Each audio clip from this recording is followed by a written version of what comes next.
On this episode of Mythbusters, Let's do some science. Adam and Jamie toss a ton of toast Bombs away. to see which way it really falls.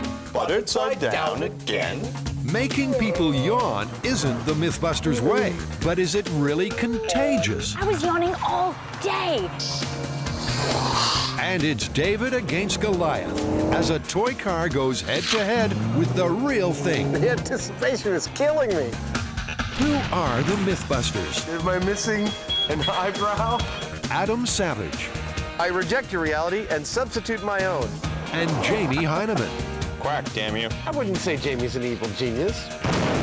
Between them, more than 30 years special effects experience. When will the fun ever stop? They don't just tell the myths, they put them to the test.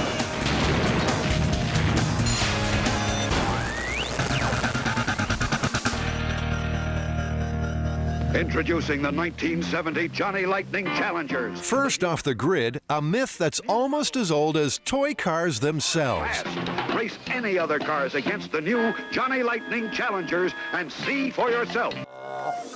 That's an invitation that the Mythbusters just can't refuse. So strap yourself in for a classic schoolyard myth. I gotta say, Carrie, I am really, really jealous that you guys get to do the legwork on this next myth. It sounds like a lot of fun.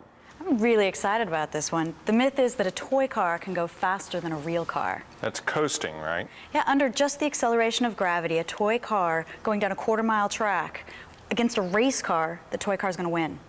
I would imagine the toy car is definitely going to go faster for the first 100, 200 feet. It's going to reach its maximum speed in a very short period of time. The larger car is going to take longer, but is it going to go faster? I don't know. I mean, to be honest, I really don't have a guess on this one. These are the fastest cars around. To find out, they'll need to know how fast a toy car can go before its wheels fail. They'll also need to know how fast one will go before wind resistance becomes too great and flips the car off the track. Our resident gasheads are in pole position to get this myth revved up. I love toy cars. I got my very, very first kiss over one of these toy cars. And then he punched me. First, they need a rig to test toy car wheels to destruction at up to 80 miles per hour. What we're going to do is put the wheels, or the actual car, on the belt sander and run it at that speed to see how fast we can go before the wheels break. What a mechanic I am. How's it working? Nice. It looks like the build team are off to a flying start. But when they calculate the speed of the belt sander using a tachometer, It's saying 550 RPM. they hit their first problem. So that's going 43 miles an hour. That's it? Not fast enough. Why don't we rig up something else? Like we could do something with a grinder that's 30,000 RPM. Why The don't we wheels just have to Why don't we spin just really jack up a fast. car, attach the wheels to the actual car wheel, and then just floor it. Brilliant and potentially deadly. So, a perfect Mythbusters rig. The car is jammed up against the wall in case it falls off the jack while the wheels are at high speed. Yeah, and with the angle that we've got the forks at, it's not going to slip forward, it's going to slip back, if anything. They tape up the treads to create a smooth test track. Then position Scotty's rig with a C-stand. Just see the way it's sitting. Yeah, it seems fine to me. Seems all right. Not too much pressure on the wheel. There we go. 15, 25. If the toy wheels stay on the wagon, there could be mileage in this myth. 30, There went one wheel. What was that, mile per hour? 35. Well, they're not rated for much, are they? 35 miles per hour might be disappointing, but Jamie's not convinced about the rig. I think it's about the weight. Now, I don't like this setup because we got this C-stand on here. Okay. I'd like to try one and just hold on to it because I can make it, you know, a featherweight, which is all it should be. Okay. Rather than risk Jamie's hands-on approach, they decide to modify the rig. What we've been having as a problem, our first rig was putting too much pressure on the wheels. So what we did is we changed it up a little bit. Now we're just having a car held in place, no pressure on top, but it's just resting on the tire. And this way it'll give us a more accurate result of what a car would actually be doing. Okay, Scotty, start her up. With a wooden shoe holding the toy car in place, Scotty steps on the gas. 45, 50, Wow, look at that. 65, 70, 85. It's out of its shoe. That's pretty cool. It held in there. Yeah. I can't see any wear on them. They look fine. But over about a quarter mile, you think they'd hold up? They look like they're going to be fine. It's all systems go. We know that the little wheels are actually achieving the speed that the big car is achieving, and it's good enough for me to want to pursue the project more and see what they'll actually do in a real condition. I think the Myth is looking pretty good. I know these cars can pick up some good speed going downhill, and you know, if the tires are willing to hold up, pretty much the wind resistance is the only factor that might slow it down. For experiment number 2, the build team needs a wind tunnel, and they turn to a tried and tested Mythbusters method. This is a nifty little rig based on Adam's penny drop rig. We're basically trying to find the maximum velocity of our little toy cars to see under perfect conditions at what point the wind is just going to not allow these cars to accelerate any further. A leaf blower is hooked up to Jamie's homemade Variac, which will allow them to adjust the wind speed inside the tube. 34. A meter will register the maximum wind speed each toy car can endure before it flips out. Ready to plug in? Ready to plug in. Duster! Next to Mustang! Stay! This is really finicky. It looks easy on paper. That's it! Right there! 73! 76.2! 70! We're balancing at 74.9! The wind tunnel experiment backs up the wheel test results, suggesting toy cars can achieve speeds of over 70 miles per hour. The myth that a toy car can lick a real car is shaping up nicely, in the lab at least. The Mythbusters lab tests are complete, so it's time to shift things up a gear. Carrie, I think those lab results you guys came up with on the cars is really impressive. I mean, it really seems at this point that a toy car might be a contender against a real car. We don't know how it's going to do on the actual day, but under perfect lab conditions, we got up to 70 miles an hour in our wind tunnel. Well, they do seem like they go pretty fast, but I think we can do better. I think we should each build our own car that we think could be the fastest. We can use any material. Each of us gets a shot at making the fastest car. Scotty and Carrie kick things off by customizing production models and come up with Hot Pink and Gecko. Mine's the prettiest. Jamie's up next, and as his business includes building toy prototypes, he's on familiar ground. It actually hasn't been that long since I've played with toy cars. In fact, with what I do for a living, I do it all the time. So this is what Jamie calls work when he's not on Mythbusters. Aha! The van kicks butt. I have no idea why. But in no time, his trained eye spots something. One thing that I've noticed about these two cars is that they have significantly different wheelbase widths. The van is wider and can't like bounce around from sidewall to sidewall. I think that may be the key difference between all these little cars. Jamie decides to build a car from scratch. Well, it's a little tiny pizza cutter wheel. So Adam rises to the challenge. And if there's ever a quick conclusion to be reached, he's your man. That's all I need to see. The van seems to go as fast as Scotty's supercar here. I've got an idea already in my head. So I think I'm just going to go for my idea. See what I get. How you going? Not too bad. How are you? All right. Making a little car? I am. End of conversation. Adam's design is top secret. That's going to be one of the tires. With just one afternoon to produce a winner, Jamie comes up with a sleek aluminum racer, while Adam's gone for chunky lead. I don't think it'll sell very well for some reason. It's the newest kid things. It's brick car. It's faster than anything and uglier than everything, too. And if you throw it at your brother really hard, it'll kill him. Yeah, I'm not going to win any design awards for this. Shall we race? Yeah, whatever. Because whoever wins this race is better. Ready? Go. Adam's first over the line, even though he's come off the track. Well, I feel like I'm onto something.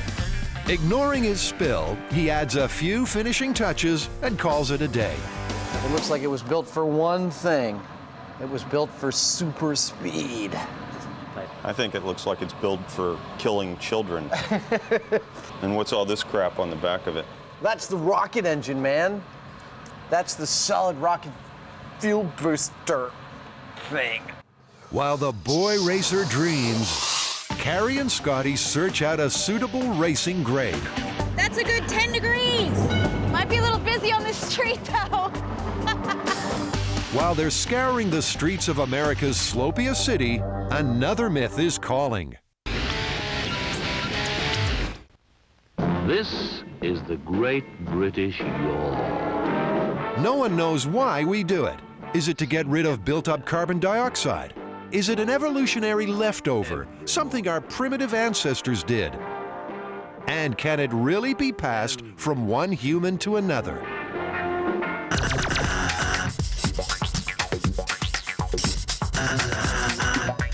So how are we going to test whether or not yawning is contagious? Well, first we need a test audience. We're going to have to isolate them and be able to watch them with hidden cameras. And we're going to have to be able to control this. Let's say it's a room. We build a room.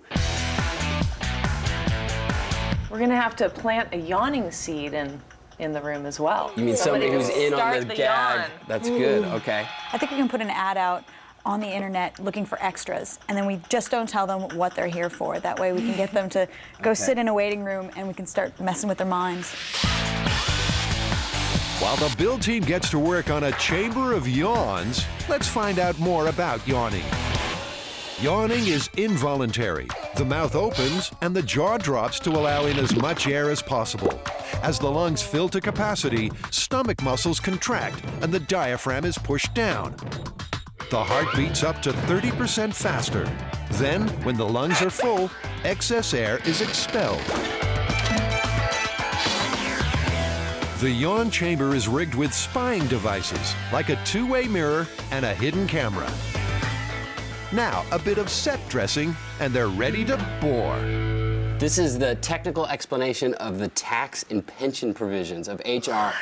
3108. Wait, did we want them to yawn or completely pass out? I think this is good stuff. I think it's good. Just a few days ago, this was just a bit of garage. Now it's a room that looks like it's been lived in for years, with a few extra tricks. Behind our Jamie and Adam picture, there's a secret microphone. And would you ever believe that this right here is a camera?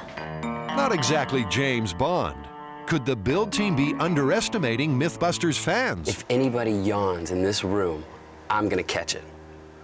I'm very, very excited about this. Our test subjects are here. We're about to bring them in. Those poor souls. They're about to be bored to within an inch of their lives. First, the control. The group's left in the empty room for 10 minutes.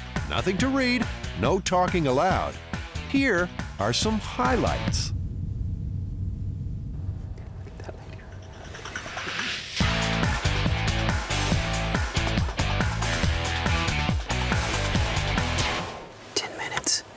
Absolutely no yawning. No yawning in 10 minutes. I yawned twice. Okay, so this time on your clipboard, you'll find a document. Please just sit quietly and read it. Next, the lucky volunteers get to read some tax law. The excitement reaches fever pitch.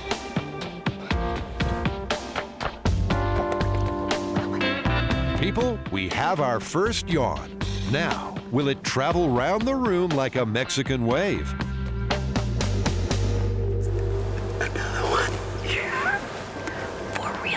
And 2 half yawns, but I think they're all out of the same person, so it's too early to tell. The first 2 tests are inconclusive. So for test number 3, Scotty tries to infect the subjects with the yawning bug. But they appear to be totally immune. Unlike Carrie. Then at Yawn Central, sudden panic. The watchers think they are being watched. Has their cover been blown? I swear that guy's looking right at me. Or is working in a dark, confined space starting to get to them?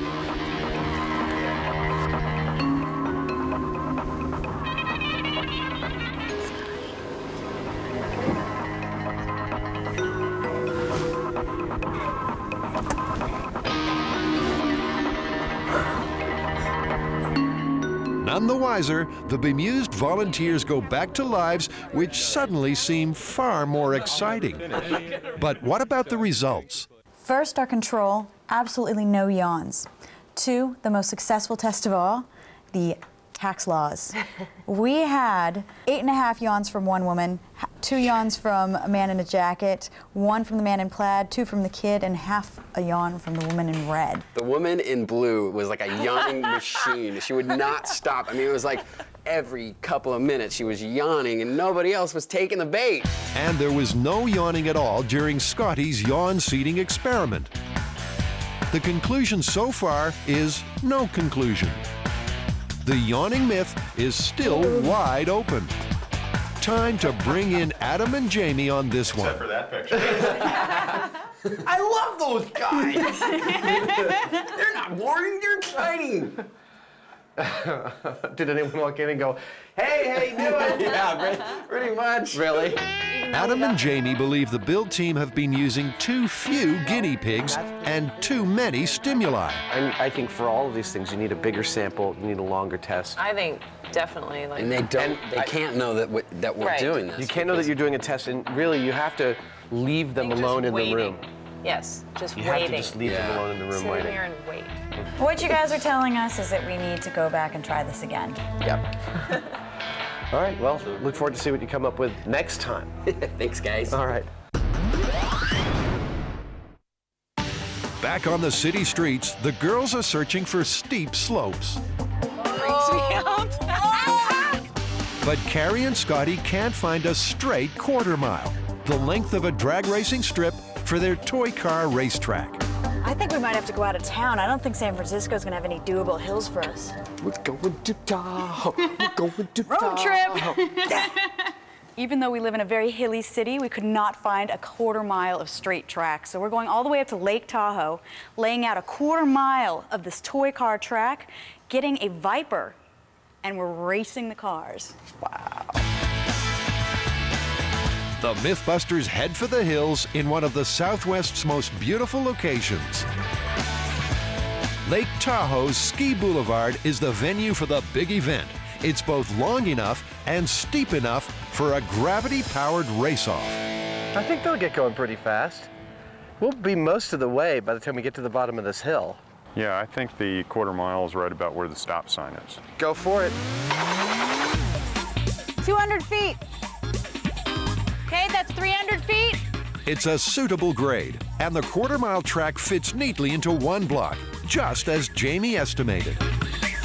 That was freakish. Jamie stood at the top of the hill and said, quarter mile's just about to the stop sign. And how far off was he? He was off by 16 feet. You know, sometimes he pulls something out that's just a little bit freakish. I know.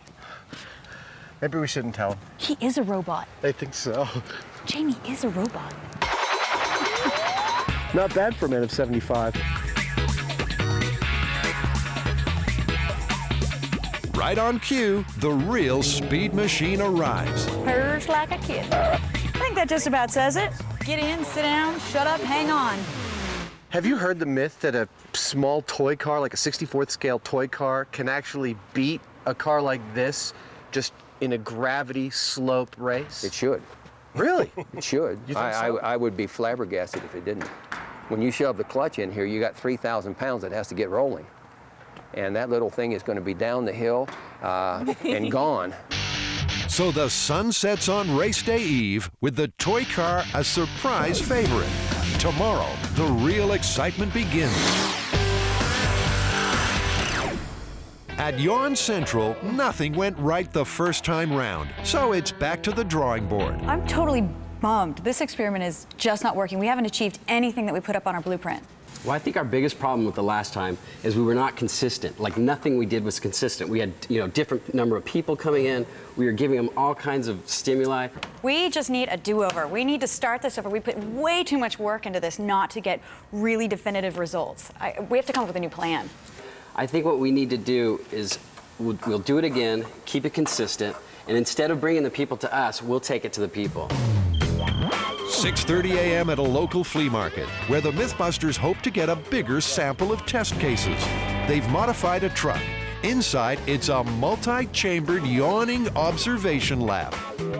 Well, the Mythbusters are here to perform a psychological experiment. We needed a crowded, sort of outdoor atmosphere to be able to get our subjects from.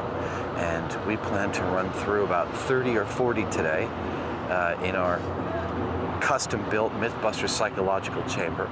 And we're going to see if we can get anyone to yawn by influencing them. Adam and Jamie set off to chum the waters of the market and net some unsuspecting fans. There we go. What do you think? Before long, there's a feeding frenzy around the Mythbusters stall. Sure, I'll do it. Okay. Okay. Sure, why not? All right, Alan, so if you'll just go back to Tori over there. This time, they are testing one variable only, the seated yawn. Sorry, we've been up since 4. Back to your room. Well, come on in, follow me. Sit in a little room quietly, and I'll come get you briefly. There's 3 yawn cubicles, each fitted with a hidden camera, and 1 observation chamber, where Tori is on watch. Carrie will yawn at 2 of every 3 subjects as she ushers them into their cubicle. So we're going to see if they yawn faster with some influence than without any. Every third person will be a control, which Carrie will give no influence to, and we'll see if there's actually a difference.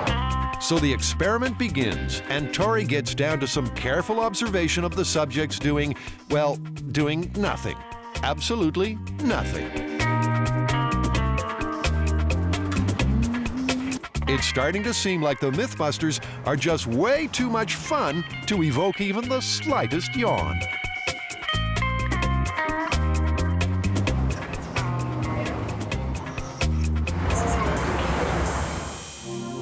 Then, a breakthrough. We may have had a yawn in the first. And after the drought, a flood of yawning is unleashed.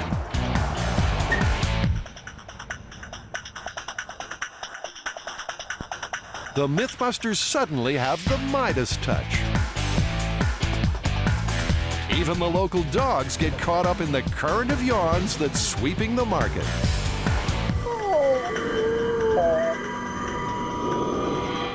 The experiment also suggests that some guinea pigs are more observant than others. And finally proving that all good things must come to an end, 5 hours and 50 test cases later, the Yawnathon draws to a close. That was it. That's the last one. We're done. For Carrie, it's not a moment too soon. I was yawning all day, to the point where my cheeks were hurting and my eyes were watering. All right, well, after testing 50 people in the field, our largest sample we've ever used on Mythbusters, the results are in. And when the people we tested got no seed yawn, no stimulus, they yawned 25% of the time. When they got stimulus, they yawned 29% of the time. Well, it's not dramatic, but it seems like it's pretty good to me. What do you guys think? Busted, plausible, or confirmed? Given how large our sample was, I'd say it's confirmed. Confirmed. Yeah. There's little doubt, it does seem to be contagious. And I bet the audience at home right now is probably yawning.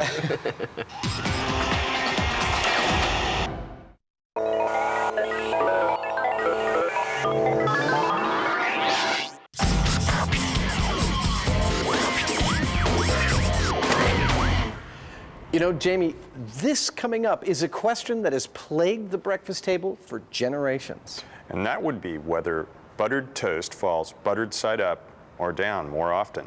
Exactly. You know, Jamie, it is in truth universally acknowledged that a man in possession of a good fortune must be in want of a myth to bust. Well, it has been an absolutely capital year for busting myths. Indeed, most agreeable. More tea, sir. Thank you, I'll get it.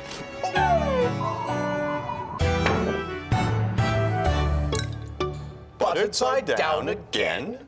Well, that sounds like something we need to test, and I have an idea. Well, I have an idea too, actually. Let's say we actually go off, build 2 separate rigs, get them together, and see which one comes up with a better result. That sounds like a capital idea. Excellent. At long last, this centuries-old breakfast brain teaser is going to be put to the test. But why simply drop buttered toast when you can build an over-elaborate machine to do it? I love the Rube Goldberg approach. It's always funny to me to bring in pneumatics and other sciences to bear on something like toast falling off of the table. Adam goes over the top with a pneumatic device which mimics breakfast table mishaps. There are many ways that toast can fall, but the most common, it would seem to me, is toast accidentally getting brushed off a table like that. Now the question is how to come up with a mechanical model that can repeat that type of action. And what I've got here is a top-loading toast tosser. Toast tosser is right. His solenoid valve is way too powerful.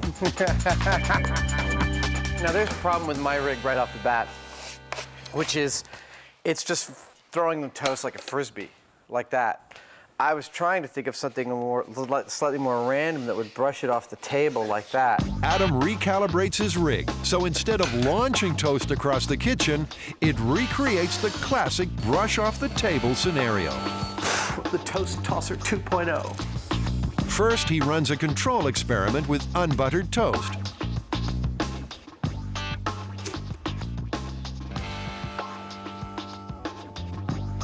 They're all starting top side up.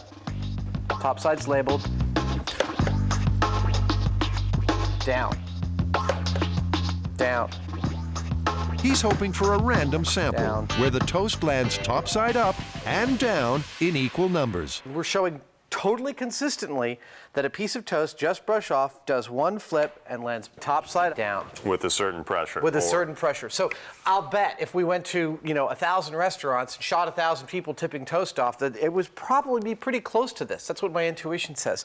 But it doesn't help. That is answering the question about people's proclivities to tipping toast. And the aim is to eliminate people from the toast dropping process. So Adam now wants a less naturalistic model, where the toast is suspended in midair and then dropped without any human intervention.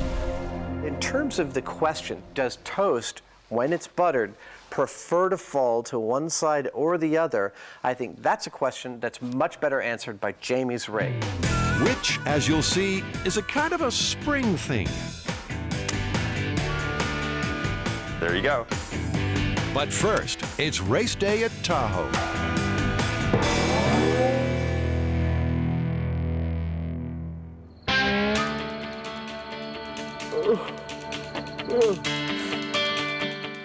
I'm most definitely a morning person.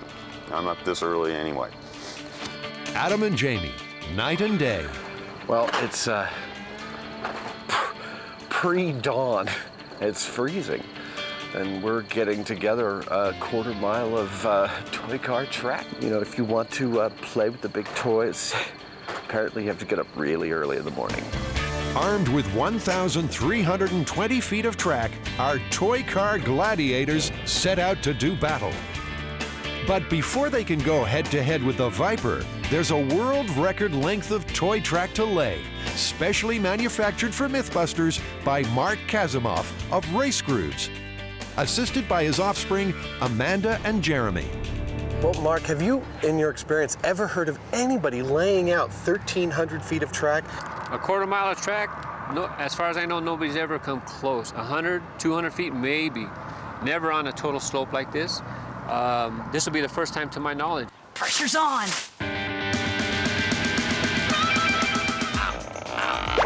Can't feel fingers. We're gonna get run over by a car. Oh! Did that guy just drive over the track? It's a lot of work laying out a quarter mile of track. I'm just gonna be out there straightening. Please note the Hyneman doing his careful straightening work. Jamie's people have been track straighteners since the Middle Ages. Even with that pedigree, Jamie's got his hands full. Every half hour or so, this track is gaining 2 or 3 inches. As the day heats up, things start to go curly. The problem is that as the sun is hitting our track, it's making the plastic expand. And it's actually causing it to buckle. This track in the hot sun could actually be 5 or 6 feet longer over 1,300 feet than in the cold. Jamie's gonna be running up and down that track all day. We're fighting shadows. I'll tell you what, I've had enough of this already today. Tell them to go. Scotty, are you ready to do a test run? Just go. Okay, here it comes. 3, 2, 1. It's the longest toy track in history, but is it flat enough? The anticipation is killing me. Is it coming still? It stopped. Started 200 feet. Over. Let's go straight into another round. Over. Fingers are crossed. Oh! But the track's still buckled. We're gonna take a break right now because we could keep on doing this until the cows come home. A quick team talk and a tough decision is made.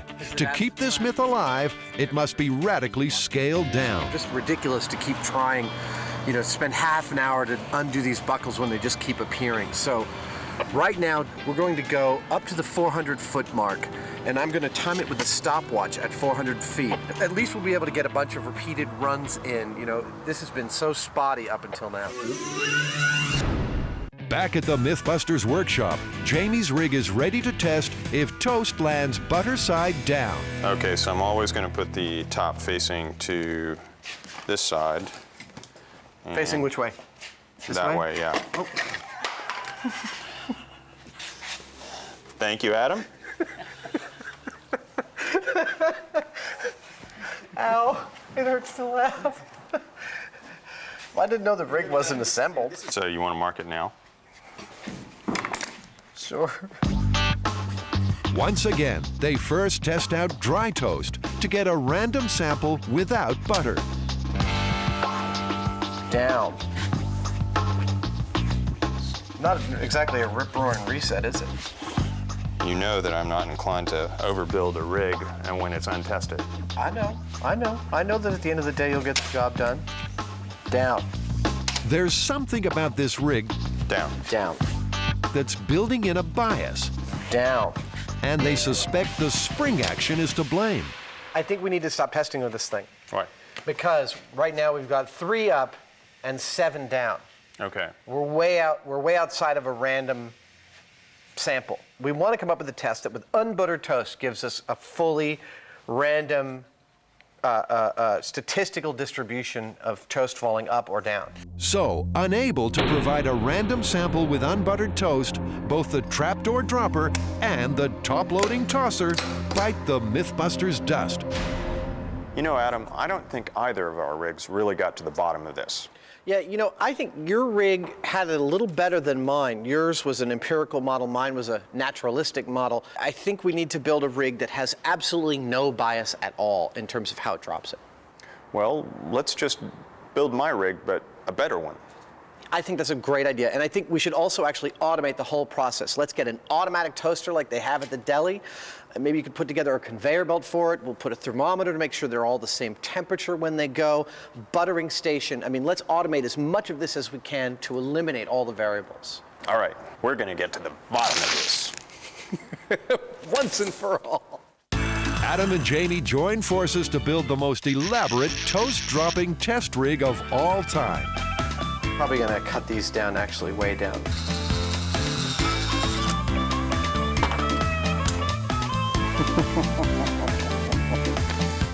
A toast dropper. Who would have thought? Oh, looks good. Should work. I'm gonna make a little wedge for this so that it, you know, activates them both at the same time. It's another Rube Goldbergian device, pneumatic-powered and hands-free. It should drop toast perfectly level and consistently each time, thus eliminating any human factor in cheating the toast buttered side up or buttered side down when it drops. There's our piece of toast. held innocently. And when I want to drop it, I push this button, and it drops. It's kind of surreal to have spent so much time and effort on a machine that just drops pieces of toast perfectly straight. I think we've blown the whole toast dropping mechanism field wide open. The toast dropper is done to a T. All that's needed now is a toast transporter. This is a toast conveyor belt, and while it's not entirely necessary, it'll add a certain level of complexity to our device that we like. Unnecessary? Over-elaborate? Sounds like fun. Back at Lake Tahoe, the track has been shortened to 400 feet, and inaugural time trials are underway to find which toy car will face the Viper. Cruising! We have a white car ready when you are. We're ready down here. Give us a countdown. 3, 2, 1. The white Camaro is low, sleek, and fast. Oh, look at that.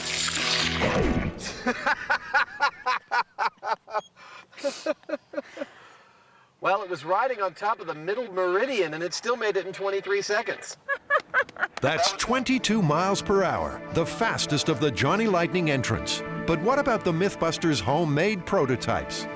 Okay, Adam's lead thing is up next. The boy racer is first on the grid, and his reputation is on the line. Okay, watch your fingers and limbs, because it's gonna fly. Now, some people say toy car racing is a matter of life and death. Oh! But not Adam. A part came off of it. Yeah, big shocker there. To him, it's way more important than that. Well, it looks like, as I thought, it was top-heavy. Well, you can understand my disappointment. I just want to see it happen. Adam's still dreaming of the checkered flag. Oh.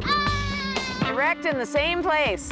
But before long, he's waving a white one. Well, he got, kind of ambitious with his lead approach and figured he was going to wipe everybody out. I thought so too. I'm very sad about my car.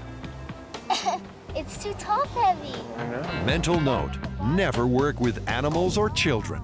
Okay, we're getting ready to go with mine, over. I'm ready. Okay, 3, 2, 1. So, from Adam's lead balloon to Jamie's silver bullet.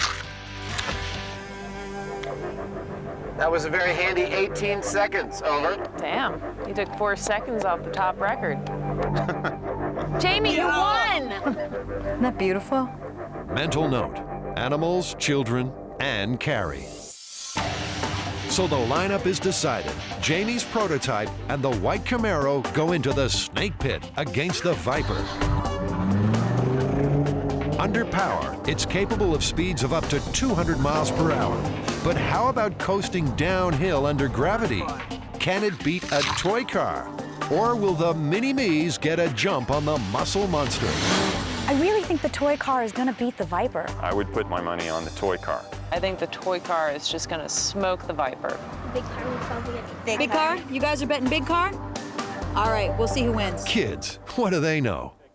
So this is it, Scotty. The Viper against the toy car, the Johnny Lightning, under gravity only. You ready? We're ready to go on our end, on your count. 3, 2, 1. Johnny Lightning's off to a flyer. At 25 feet, he's smoking it. At 50, he's hanging on. It's neck and neck. But the Viper bites back. We're hitting 30. And takes the checkered flag. But where's Johnny? There's Johnny. Hardly a photo finish. Viper wins. The Dodge Viper won handily. It was neck and neck right in the beginning there for the first 100 feet almost. Wishful thinking, toy maker. So it's Geppetto's turn to race his silver bullet. It was 4 seconds faster than the white Camaro. Maybe, just maybe. We're ready to go on our end, on your count. 3, 2, 1. We're hitting 20. Jamie's ahead at 25 feet. And at 50. I see Jamie's car coming. At 100, he's still edging out the Viper. Ooh, it's close. 13 seconds. Damn, that was good. The Viper crossed the mark at 13 seconds. Jamie's car had its fastest time, crossing the mark at 17 seconds. Still not enough to beat the Viper. I think this one's busted. Actually, it beat the Viper over 100 feet. Over. It's been a red-letter day of myth busting. I beat the Viper over 100 feet. Time for a racing roundup. So, over 100 feet, a new confirmed myth. And who's going to have more than 100 feet of track anyway? How about a quarter of a mile? I think we definitely set a world record for the most amount of toy car track ever laid out in one contiguous distance. And a land speed record? Yeah, I can't say that we actually set a land speed record for a toy car, but I'll wager that we came close. Jamie's Silver Bullet hit 28 miles per hour. While the toy cars were able to beat the sports car up to about 20 to 30 feet, and Jamie's car beat it up to about 100 feet, over 400 feet, the sports car won hands down, and over a quarter mile, it wouldn't be any contest at all. I mean, it's totally busted. And that's all she wrote.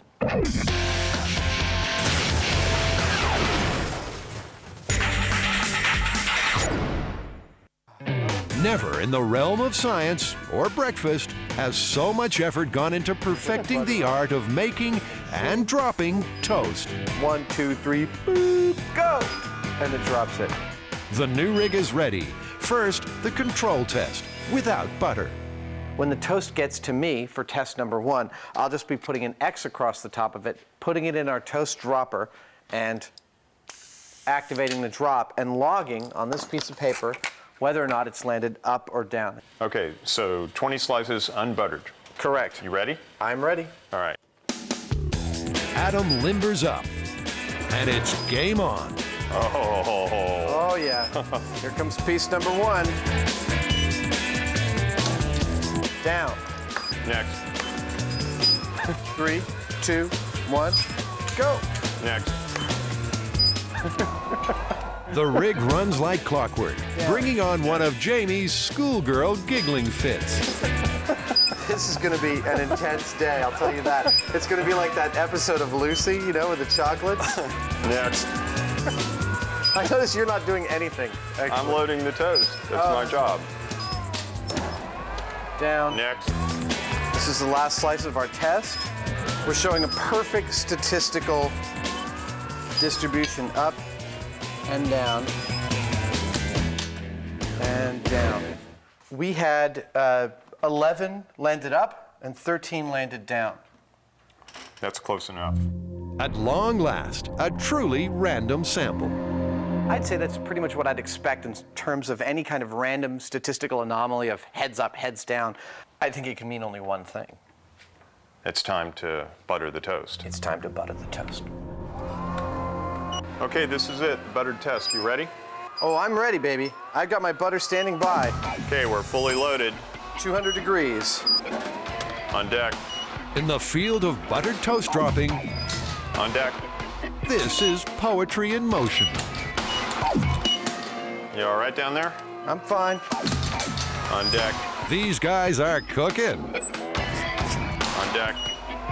The results, if anything, are showing the toast prefers to land buttered side up. Or does it? Last one coming through. Throughout the ages, millions have wondered. Now, the waiting is almost over. Amazing. We had 12 up, 12 down, 24 slices of bread, just like the first test. No difference at all.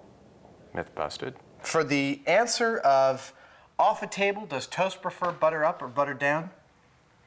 I'd say it does not prefer either. There's still stacks of bread in stock, so why retire a perfectly good rig? This is Mythbusters after all. So they go for broke and take to the roof. It's 27 feet, 5 inches to the toast drop.